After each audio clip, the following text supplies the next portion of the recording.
परमपिता परमात्मा सर्व सृष्टि रचनहार कबीर देव कबीर साहेब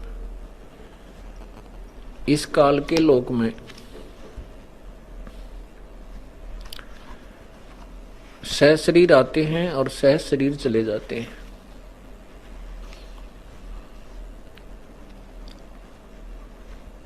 वो परमात्मा कुछ समय के लिए यहाँ रहते हैं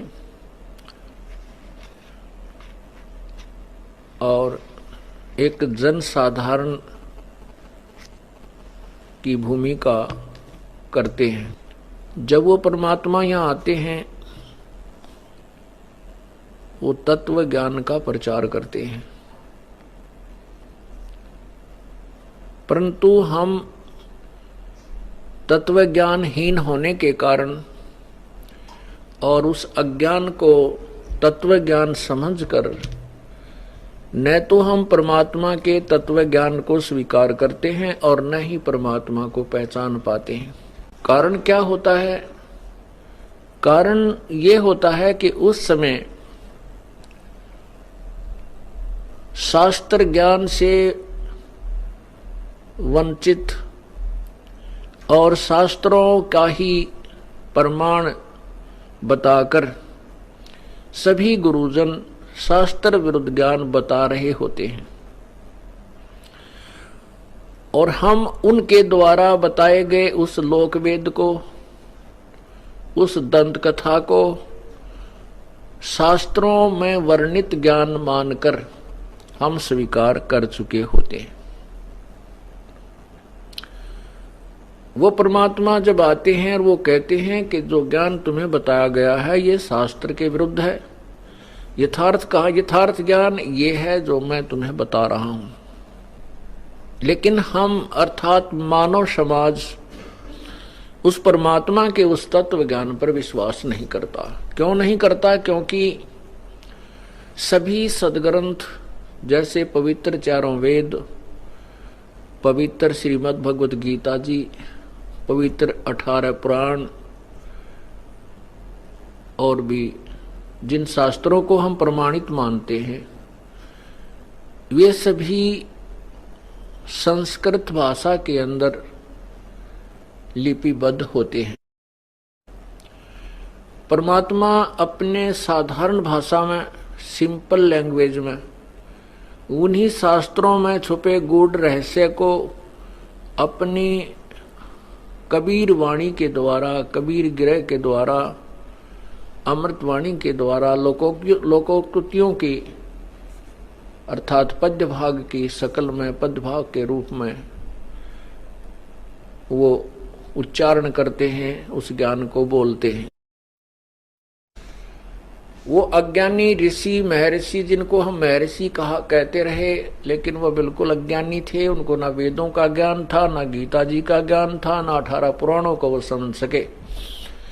उन ऋषियों और उस समय के गुरुओं किस समय जब परमात्मा आज से 600 वर्ष पूर्व आए थे को संस्कृत भाषा के विद्वान मानकर और हम ये सोच लेते थे कि जो सदग्रंथों के विषय में कबीर जी बता रहे हैं वो संस्कृत के अंदर लिखे हुए हैं। और वो अज्ञानी गुरुजन कहा करते थे कि ये जुलाहा, ये कबीर धानक, ये संस्कृत से अपरिचित है, ये संस्कृत भाषा नहीं जानता, इसलिए इसके द्वारा बताई गई जो शास्त्रों का ज्ञान है वो झूठा है। तो हम भी अशिक्षित थे, अर्थात हमारे पूर्वज उस समय अशिक्षित थे, वो भी संस्कृत भाषा से अपरिचित थे।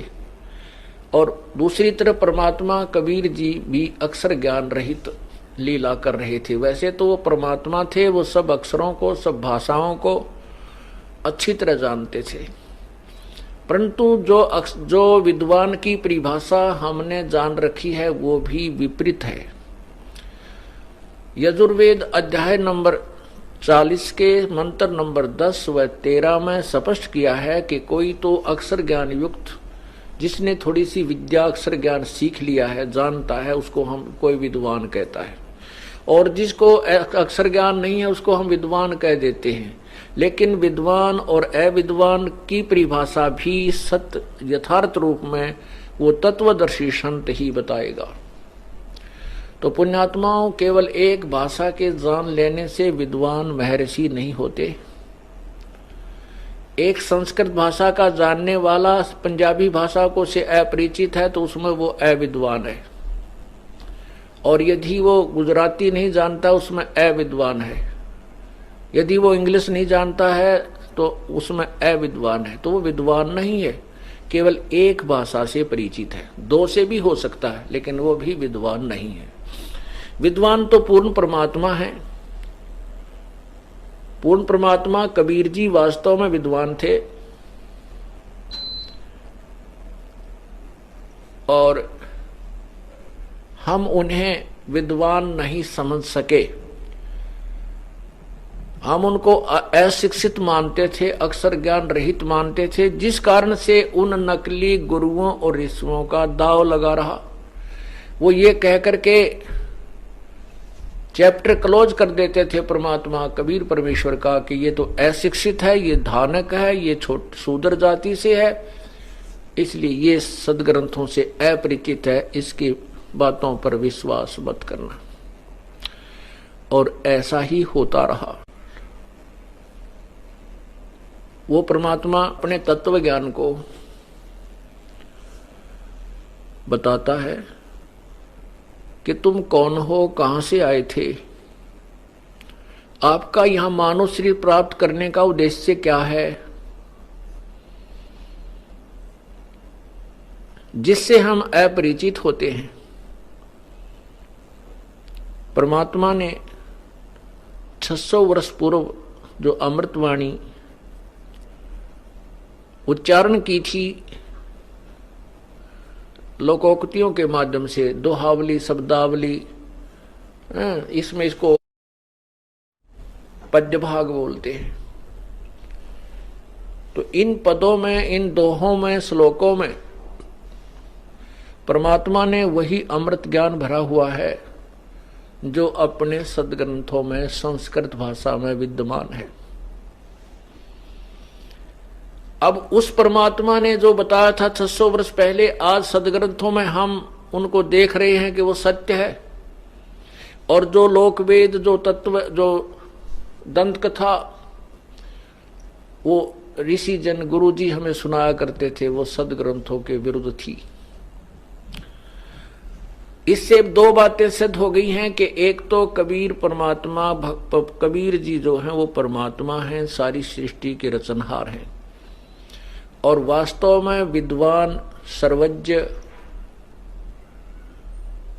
वही परमेश्वर कबीर जी ही हैं, जिनको हम गुरु मानते थे। गुरु का अर्थ होता है जो हमें मार्गदर्शन करे, हमें जो है ज्ञान समझाए, सच्चा ज्ञान दे, वो सदगुरु होता है। वैसे तो गुरु ही बहुत होता है, गुरु शब्द बहुत है। गुरु ही शब्द उसके लिए बोला जाता है जो अपने विषय में मास्टर होता है, अपने कार्य में जो कुशल होता है उसको गुरु बोलते हैं, और वो फिर दूसरों को बताता है वही यथार्थ ज्ञान, यथार्थ क्रिया, तो वो गुरु होता है। सतगुरु इसलिए कहना पड़ा क्योंकि झूठे गुरुओं की गिनती नहीं, इसलिए सतगुरु शब्द लगाना पड़ा। अन्य गुरु ठीक नहीं है, वो सही ज्ञान नहीं दे रहे, इसलिए सतगुरु जो सच्चा ज्ञान प्रचार करने वाला है वो सतगुरु। तो वो सतगुरु भी कबीर परमेश्वर है और गुरु भी वही है।